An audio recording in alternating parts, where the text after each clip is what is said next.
Hello दोस्तों, आप सभी का फिर से स्वागत है मेरे चैनल ये जीवन है। तो चलिए फिर आज के खाने को शुरू कर लेते हैं। और इससे पहले जो भी लोग पहली बार चैनल पर आए हैं, चैनल को सब्सक्राइब कर लें और वीडियो अच्छी लगे तो लाइक ज़रूर करके जाना। तो चलिए फिर खाने को शुरू कर लेते हैं।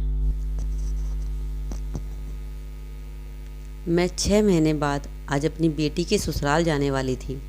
आज से पहले जब भी उससे मेरी बात होती थी तो फ़ोन पर ही बात हुई थी। मैं रोज़ाना अपनी बेटी से फ़ोन पर ज़रूर बात किया करती, तो वो कहती कि मैं यहाँ बहुत खुश हूँ। मेरा ये सब सुनते ही दिल खुशी से झूम जाता। मैं अपने पति से कहती कि देखो, तुम कहते थे कि मैं अपनी बेटी की शादी नहीं करवाऊँगा, उसे हमेशा अपने पास रखूँगा क्योंकि वह अंधी है। मगर देखो, आज वो कितनी खुश है अपने पति के साथ। उसकी ज़िंदगी तो खुशियों से भर चुकी है। अब बस यही प्रार्थना है कि मेरा भगवान मेरी बच्ची को हमेशा खुश रखे। मेरे पति भी गहरी सांस लेकर रह जाते और कहते, माया, मैं तो समझ रहा था कि हमारी बच्ची अंधी है, कुछ देख नहीं सकती। भला शादी के बाद ससुराल की जिम्मेदारियां कैसे उठा पाएगी। मुझे कहाँ पता था कि इतने अच्छे ससुराल वाले मिल सकते हैं, कि मेरी बेटी को इतना ज़्यादा ख्याल रखेंगे और उसे इतना प्यार देंगे। लोगों के बड़े बड़े महलों में रहने वाली बच्ची इतनी खुश नहीं है जितनी हमारी बच्ची आंखों की रोशनी ना होने के बावजूद इतनी खुश है। हमारी बेटी दूसरे शहर में रहती थी और यहाँ से वह 8-10 घंटे की दूरी पर थी, इसलिए हमारा बजट कभी नहीं बन पाता था कि हम उसे जाकर मिलें। एक दिन मैंने सपने में देखा कि मेरी बच्ची परेशान बैठी रो रही है और उसका पति भी उससे लड़ाई झगड़ा कर रहा है। मेरी अंधी बच्ची रो रो कर परेशान हो रही है और बार बार अपने माँ बाप को आवाज़ दे रही है। मैं सपना देखकर इतना डर गई कि बेटी से मिलने के लिए तड़प उठी और फ़ौरन अपने पति से कहने लगी कि मुझे कल ही मेरी बेटी के पास लेकर जाओ। ना जाने क्यों मुझे ये इतना भयानक सपना आया था। मैंने अगले ही दिन अपने पति को साथ लिया और अपनी बच्ची के यहाँ जाने लगी। हम बेटी के घर के दरवाजे पर पहुँचे तो दरवाज़ा एक अधेड़ उम्र के इंसान ने खोला था, जो कि मेरी बेटी की नेहा का ससुर था। जैसे उसने दरवाज़ा खोला तो हमारे चेहरे पर मुस्कुराहट थी, मगर न जाने क्यों हमें वहाँ खड़ा देखकर उसके चेहरे पर अजीब सी परेशानी आई थी, जैसे उनको हमारा यहाँ आना बिल्कुल पसंद नहीं था। मैंने एक नज़र नेहा के ससुर को देखा, जिसके चेहरे की हवाइयाँ उड़ चुकी थी। हमारे दिल में खतरे की घंटियाँ बजने लगी। हम अपनी बेटी से मिलने के लिए घर के अंदर दाखिल हो गए। जैसे ही घर में दाखिल हुए तो हमारी बेटी अपने कमरे में बैठी थी, जिसके पास कई तरह के फल काट कर रखे हुए थे और वह बहुत महारानी की तरह एसी वाले कमरे में बैठी थी और फल खा रही थी। हमारे कदमों की आहट नेहा बचपन से ही पहचान लेती थी। जैसे ही माँ बाप के कदमों की आहट उसके कानों तक पहुँची तो वह फ़ौरन उठी और अपने हाथों से हमारा चेहरा टटोलते हुए कहने लगी, माँ पापा, क्या आप दोनों आए हैं। इतना कहकर वह आगे बढ़ी और हम दोनों ने अपनी बच्ची को अपने सीने से लगा लिया और उसे लिपट कर रोने लगे और उसे चूमने लगे। हमने जैसा सोचा था वैसा कुछ भी नहीं था। तभी बेटी का ससुर भी वहीं कमरे में चला आया और कहने लगा कि आप लोग बैठे, मैं आपके लिए ठंडा पानी मंगवाता हूँ। हम भी बेटी के पास बैठे थे। मैंने नेहा से कहा कि बेटा, तुम्हारा पति कहाँ है, वह कहीं दिखाई नहीं दे रहा। यह सुनकर मेरी बेटी हैरानी से मेरी तरफ देखने लगी और कहने लगी कि माँ, यह क्या कह रही हो, मेरा पति तो यह सामने खड़ा है। बेटी के हाथ के इशारे की तरफ जब देखा तो मेरे तो पैरों तले ज़मीन ही निकल गई। यह सब मैं क्या देख रही थी, यह तो मेरे ख्वाब में भी नहीं सोच सकती थी कि नेहा का पति। और फिर अचानक से मेरे सामने उसका सारा बचपन घूमने लगा। कैसे वह अपनी प्यारी सी आवाज़ में मुझसे कहती, मम्मी प्यास लगी है, गला सूख रहा है। मैं गहरी नींद में होती थी जब मेरी बेटी की आवाज़ से उठकर मैं उठ बैठी। एक नज़र बेटी की तरफ देखा, जो सामने पलंग पर बैठे हवा में हाथ लहराती हुई मेरे पलंग को ढूंढ रही थी। बेटी को देखकर मैंने गहरी सांस ली और उठकर पानी का गिलास भरकर बेटी को दे दिया। अपने हाथों से पानी पिलाने लगी। मुझे हर बार अपनी बेटी की हालत पर बहुत तरस आता था। उसका चेहरा इतना मासूम था, अगर कोई इस चांद से चेहरे को देखे तो उसे गुरूर होता। जो एक बार मेरी बेटी को देख लेता तो दूसरी बार ज़रूर नज़र उठाकर देखा करता था। आखिर मेरी बेटी थी ही इतनी सुंदर।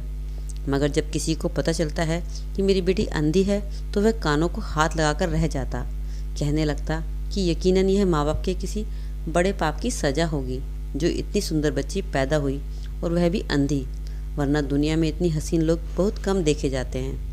जब मैं अपनी बच्ची को चुपचाप एक जगह पर बैठे देखती तो मेरा दिल टूट सा जाता।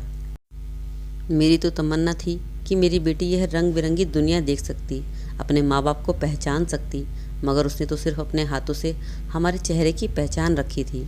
वह चीज़ों को सुनकर और महसूस करके अपने दिल के ज़रिए महसूस करती, थोड़ा बहुत चल फिर सकती थी और हमारी आहटों से हमें पहचान लेती थी। मैंने बेटी को पानी पिलाया, एक गहरी नज़र बेसुध होते हुए Received Paytm अपने पति पर payment डाली। of वो दिन भर 70 का थका हारा rupees. अब अपने बिस्तर पर लेटा था।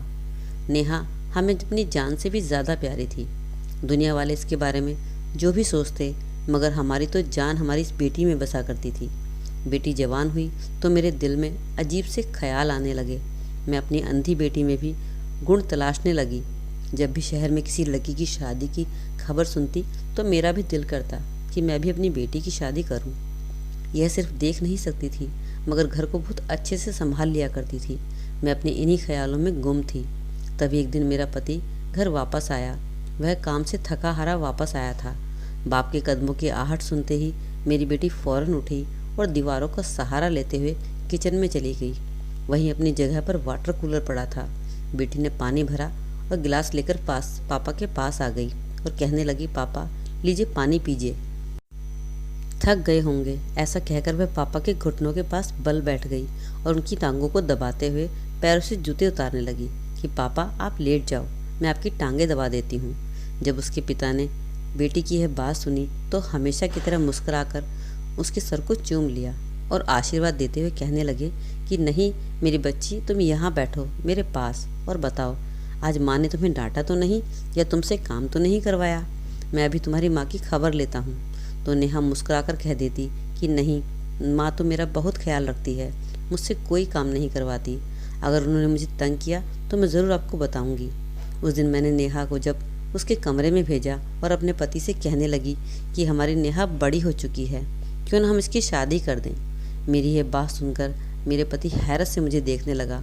ऐसा लगता था जैसे मैंने कोई बहुत अजीब सी बात कह दी हो जिसका किसी ने सोचा भी ना हो, और कहने लगा कि पगली, तेरा दिमाग तो सही है, तू आखिर कहना क्या चाहती है? नेहा के बारे में तुझे पता तो है, इसकी आंखों की रोशनी नहीं है। इस हालत में हम अपनी बच्ची की शादी कैसे करवा सकते हैं? मैं कुछ बोलना नहीं चाहती थी, कहना चाहती थी, मगर मेरे पति ने मुझे चुप करवा दिया और कहने लगा कि मुझे इस चीज़ को लेकर कोई भी बात नहीं करनी। यह मेरी बच्ची के भविष्य का सवाल है। यहाँ तो वह अपने माँ बाप के घर में रहती है, इसे हर तरह से आज़ादी है। हमें पता है कि अपनी बेटी को कैसे संभालना है, जबकि वह अगर यही ब्याह करके अपने घर चली जाएगी तो फिर क्या होगा? तुम जानती तो हो, पति के कामकाज, उसकी जिम्मेदारियाँ और फिर सास ससुर और ननंद भावज के रिश्ते, ये सब वह कैसे निभाएगी? इस घर की तो हर चीज़ चप्पे चप्पे पर हमारी बेटी को पता है। मेरा पति ऐसी बातें करके मुझे चुप करवा चुका था, जबकि मैं यही सोचकर परेशान हो रही थी कि आखिर मेरी बच्ची आगे की ज़िंदगी कैसे गुजारेगी। मैं बहुत दूर का सोचा करती थी। दिमाग में कई तरह के ख्याल आने लगे। रात को अगर कच्ची नींद से आँख खुल जाती तो मैं यही सोचती रहती कि जब हम इस दुनिया में नहीं रहेंगे और मेरा पति भी नहीं रहा तो फिर मेरी बेटी कहाँ जाएगी, इसकी जिम्मेदारी कौन उठाएगा। यह सोच सोचकर मेरी आंखों से आंसू निकल आते थे। यह गांव वाले और रिश्तेदार तो मेरी बेटी का वैसे भी मजाक उड़ाया करते थे, क्योंकि वह अंधी थी।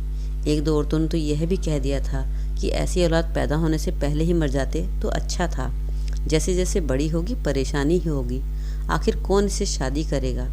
जब यह सोच आती तो मैं यही प्रार्थना करती कि भगवान कोई अच्छा सा रिश्ता आ जाए जो मेरी बेटी को अपने घर ले जाए। मेरी बेटी देखने में बहुत सुंदर थी, उसका व्यवहार भी बहुत अच्छा था। उसे पूरे घर का अंदाज़ा था, दरवाज़ा कहाँ है, रसोई कहाँ है, हर काम बड़ी आसानी से कर लिया करती थी। तभी अचानक एक रिश्ते करवाने वाली औरत हमारे घर आई, क्योंकि मैं बहुत बार बाहर बात कर लिया करती थी रिश्ते को लेकर, तो वह वही सुनकर मेरे घर आई थी। कहने लगी कि मुझे तुम्हारी बेटी के रिश्ते के बारे में किसी ने कहा है, मैं तुम्हारी बेटी का रिश्ता करवा दूं। मैं बैठी आंगन में चावल साफ कर रही थी। अचानक से उसकी बात सुनकर मैं हैरत में पड़ गई और कहने लगी कि आपका दिमाग तो सही है, कि आपको पता नहीं है मेरी बेटी अंधी है, उसे कुछ भी दिखाई नहीं देता, हम उसकी शादी नहीं करवा सकते। तो वह रिश्ते वाली कहने लगी कि ये सब कुछ मैं जानती हूँ और मैंने उनको बताया है, मगर वह कहते हैं हम में से कोई एतराज़ नहीं है। वह खाते पीते घर का लड़का है और इकलौता भी, तुम्हारी बेटी को खुश रखेगा। मैंने जब उससे लड़के वालों की तारीफ सुनी तो मैं खुश हो गई। दिल में एक बार फिर से यह उम्मीद जागने लगी कि मैं अपनी बच्ची की शादी इसी घर में करवा दूं। उन्हें मेरी बेटी के अंधेपन से कोई एतराज़ नहीं था। वह अमीर लोग थे, घर में नौकर चाकर थे, कामकाज के लिए तो उनके पास नौकरानी ही बहुत थी। वो तो बस मेरी बेटी के व्यवहार और अच्छे आचरण की वजह से इसे अपनाना चाहते थे। मगर एक बात समझ नहीं आई थी कि उन लोगों को मेरी बेटी का पता कैसे चला था। खैर, जैसे ही रात हुई तो मैंने ये बात अपने पति से की। एक बार फिर पति के माथे पर बल आ गए थे। कहने लगा, तुम्हारा दिमाग खराब है, क्यों अपनी बच्ची की ज़िंदगी नरक बनाना चाहती हो? मैं बिल्कुल उसकी शादी किसी से नहीं करना चाहूँगा। यह सुनकर तो मैं और भी परेशान हो चुकी थी। पति को बहुत समझाया मगर वह न माना। अगले ही दिन मेरे कहने पर लड़के वाले हमारे घर आ चुके थे। उस समय मेरा पति घर पर ही था। वह लोग बड़े ही अच्छे व्यवहार के थे। उन्होंने जब मेरी बेटी को देखा तो साथ में एक औरत ने मेरी बेटी को सीने से लगा लिया और कहने लगी, यह तो बस हमारी ही बहू बनेगी। मेरा पति हड़बड़ाकर उनकी तरफ देखने लगा और कहने लगा कि मैं माफ़ी चाहता हूँ, मगर हमारी बेटी अंधी है और हम नहीं चाहते कि उसकी शादी करें। शादी के बाद एक लड़की पर कई तरह की जिम्मेदारियाँ आ जाती हैं और वह ये जिम्मेदारियाँ कैसे निभाएगी। वह लोग कहने लगे कि ये सब कुछ आप हम पर छोड़ दें। वो लोग पहली बार हमारे घर आए थे तो कई फल और शगुन की थाली लेकर आए थे। उन्होंने नेहा के हाथ में 51,000 रख दिए और कुछ दिन बाद फिर आए तो एक बार फिर मेरी बेटी के लिए बहुत सारे उपहार लेकर आए। यह सब कुछ देखकर मैं और मेरा पति अंदर ही अंदर पिघलते चले जा रहे थे। वह लोग हमारी बेटी से सचमुच दिलचस्पी ले रहे थे। वह औरत और उनके पति बड़े ही अच्छे व्यवहार के थे और हमारी बेटी से बहुत नरमी से पेश आ रहे थे। वहीं उनका लड़का भी हमें बड़ा ही अच्छा लगा था। मैं तो बिल्कुल इस रिश्ते से राज़ी हो चुकी थी, मगर मेरा पति नहीं माना था। उसने रिश्ते पर राज़ी होने में 2 महीने लगाए थे। मेरी बेटी का रिश्ता तय हो गया और हम उसकी शादी की तैयारी करने लगे। मेरी बेटी भी रिश्ते से बड़ी खुश थी। उसने देखा तो ना था, मगर माँ की आंख से वह सब कुछ पहचान रही थी। शादी की डेट फिक्स करने लगे तो वह लोग अपने रीति रिवाज के मुताबिक सारे काम कर रहे थे। कहने लगे कि हम अपने रीति रिवाज के मुताबिक शादी करेंगे। एक दिन वह हमारे घर आए और आकर कहने लगे कि हमारे यहाँ यह रिवाज है कि लड़की की शादी लड़के के यहाँ लाकर की जाती है, क्योंकि सफ़र भी लंबा है। 4 घंटे बाद हम यहाँ पर घर पहुँचेंगे, इसलिए हमारे यहाँ रीति रिवाज है कि जब दूर से रिश्ता किया जाए तो शादी लड़के के यहाँ जाकर की जाती है। यह सुनकर हम थोड़ा सोच में पड़ चुके थे कि आखिर ऐसे कैसे हो सकता है, मगर फिर हमने मानना पड़ा, क्योंकि जल्दी हमारे संबंध बहन भाइयों जैसे हो चुके थे। हमने तय किया कि वह लोग हमारी बेटी को अपने यहाँ ले जाएंगे और फिर अगले दिन हम पति पत्नी उनके घर पहुँचेंगे और वहाँ पर दोनों बच्चों की शादी कर देंगे। इस बात पर सब कुछ तय हो गया और कुछ दिन बाद हमारी बेटी हमारे घर से विदा होकर उन लोगों के साथ चली गई। हम लोगों को दहेज के सामान लेकर शादी वाले दिन ही जाना था। अगले दिन जब हम गाड़ी में सामान रखकर अपनी बेटी के यहाँ जाने लगे तो रास्ते में एक एक्सीडेंट हो गया, जिसकी वजह से रास्ता ब्लॉक हो चुका था। वहाँ पर हमारे 3-4 घंटे व्यर्थ हो चुके थे। मजबूरन हमें दूसरे रास्ते से जाना पड़ा, जिससे हम 5 घंटे का रास्ता तय करके अपनी बेटी के ससुराल पहुँचे। जब वहाँ पहुँचे तो मेरे पैरों तले ज़मीन ही निकल गई थी। वह दुल्हन बनी बैठी सोफे पर थी। आसपास कई मेहमान इकट्ठा थे। मेरी बेटी का पति उसके दाएं तरफ खड़ा मुस्कुरा रहा था। उसका ससुर और सास उसके पास बैठे फ़ोटो खिंचवा रहे थे। हमें देखकर वह लोग आए और माफ़ी मांगते हुए कहने लगे कि आपने आने में बहुत देर कर दी, इसलिए हमने शादी करवा दी, क्योंकि पंडित जी को कहीं और भी शादी करवाने के लिए जाना था। हमारी बेटी की शादी हो चुकी थी, हमें और क्या चाहिए था। हमारे चेहरे पर मुस्कान आ गई और बेटी को आशीर्वाद देने लगे। वह घर एक महल जैसा था और हम खुश थे कि हमारी बच्ची यहाँ राज करेगी। यह शादी इनके रीति रिवाज के मुताबिक हुई थी। हम एक दिन तक वहीं रहे और फिर अपनी बच्ची को दोबारा आने का कहकर वापस अपने घर आए। हम दोनों के कंधों से तो जैसे एक भारी बोझ उतर चुका था। घर आए तो अक्सर बेटी को फ़ोन करके पूछते रहते तो वह कहती कि मैं यहाँ बहुत खुश हूँ, यहाँ पर सभी बहुत अच्छे हैं, मेरा बहुत ख्याल रखते हैं। कभी किसी ने मेरे सामने ऊंची आवाज़ में बात तक नहीं की कि यह मुझे बिल्कुल माँ बाप जैसा प्यार देते हैं और मेरे पति भी बहुत अच्छे हैं। मेरी बेटी के मुंह से ससुराल की तारीफ सुनी तो मेरा दिल सुकून से भर जाता। मेरा पति भी अपने काम में व्यस्त हो गया और मैं भी घर के कामकाज में बिजी रहने लगी। ऐसे ही ज़िंदगी गुजरती रही। मैं बेटी से कहती किसी दिन हमारे यहाँ का चक्कर लगाओ, तो वह कहती कि माँ यहाँ पर उनके रिश्तेदार हमसे मिलने के लिए आ रहे हैं, रिश्तेदारों में हमें दावत के लिए जाना होता है, इसलिए हम अभी नहीं आ सकते। तो मजबूरन मुझे भी चुप रहना पड़ता। कई दिन से अजीबोगरीब सपने आ रहे थे, मेरी जैसे मेरी बच्ची रो रही हो, किसी मुसीबत में हो। कभी सपने में उससे कोई सांप आकर डस जाता, तो कभी वह किसी गहरे कुएं में गिरी चली जा रही थी। मैं चाहकर भी अपनी बच्ची को ना बचा पाती। एक बार तो हद ही हो गई, मैं अपनी बच्ची को खुद अपने हाथों से कुएं में धकेल रही थी। यह सपना मुझे बेचैन कर चुका था। उस दिन बेटी को कॉल की और बोली कि मैं तुमसे मिलना चाहती हूँ, तुमसे मिलने आना चाहती हूँ, तुम खुश तो ना हो, तुम खुश हो ना। मेरी बेटी मुस्कुराकर कहने लगी, हाँ माँ, मैं बहुत खुश हूँ। खुशी तो जैसे उसके शब्दों से ही जाहिर हो रही थी। कहने लगी कि आपके यहाँ आने की कोई ज़रूरत नहीं है, मैं बहुत खुश हूँ और खुद ही आपके पास चक्कर लगाने आऊँगी। बस मानिक जी को काम से छुट्टी मिल जाए। 4-5 महीने गुजर चुके थे, मगर मैं अपनी बेटी से मिलने नहीं गई थी और ना ही मेरी बेटी हमारे यहाँ आई थी। अब तो मुझे उसकी बहुत याद सताने लगी थी। जी चाहता था कि उड़कर अपनी बच्ची के पास पहुँच जाऊँ, मगर ऐसा नहीं हो सकता था। एक दिन मैं यूं ही बैठी रोने लगी, क्योंकि बेटी की याद तो जैसे मेरा दिल में चीरने लगी थी। पति भी मेरे साथ उदास हो गया, कहने लगा कि कल ही अपनी बच्ची से मिलने के लिए हम दूसरे शहर जाएंगे। अगले दिन सुबह सुबह हम दोनों पति पत्नी बहुत से फल और अपने साथ लिए हुए अपनी बेटी के यहाँ जाने लगे। लंबा सफ़र तय करने के बाद हम अपनी बेटी के दरवाजे पर पहुँच चुके थे। कुछ देर बाद बेटी के ससुर ने दरवाज़ा खोला। हम तो समझ रहे थे कि हमें देखकर वह मुस्कुराएगा, मगर उसके चेहरे पर तो अजीब सी परेशानी आ गई थी। उसका रंग पल भर में फीका पड़ चुका था।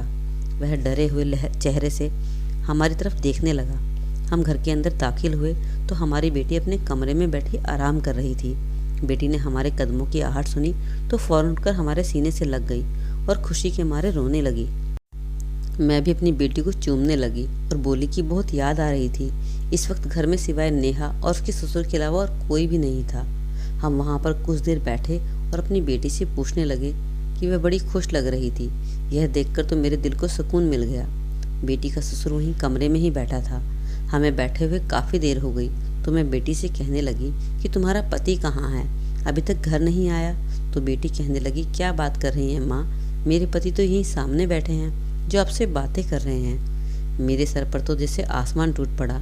सामने तो बेटी का ससुर बैठा था। मैं बेटी से कहने लगी कि क्या कह रही हो बेटी, तुम्हारा पति यहाँ पर तो कहीं नहीं है, यह तो तुम्हारे ससुर हैं। मेरी बेटी फौरन उठ खड़ी हुई और कहने लगी कि नहीं, यहाँ तो कोई और नहीं है, मैं तो अपने पति के साथ घर में रहती हूँ। मेरा पति गुस्से से उठ खड़ा हुआ और बेटी के ससुर को कहने लगा, ये क्या कर रही है, क्या कह रही है, आपका बेटा कहाँ है। हम तीनों ही हैरत में थे। कुछ समझ नहीं आ रहा था कि तभी वह इंसान जिसकी उम्र 55 से 60 साल के आसपास थी, गला साफ कर कर कहने लगा कि आपकी बेटी नेहा मेरी पत्नी है।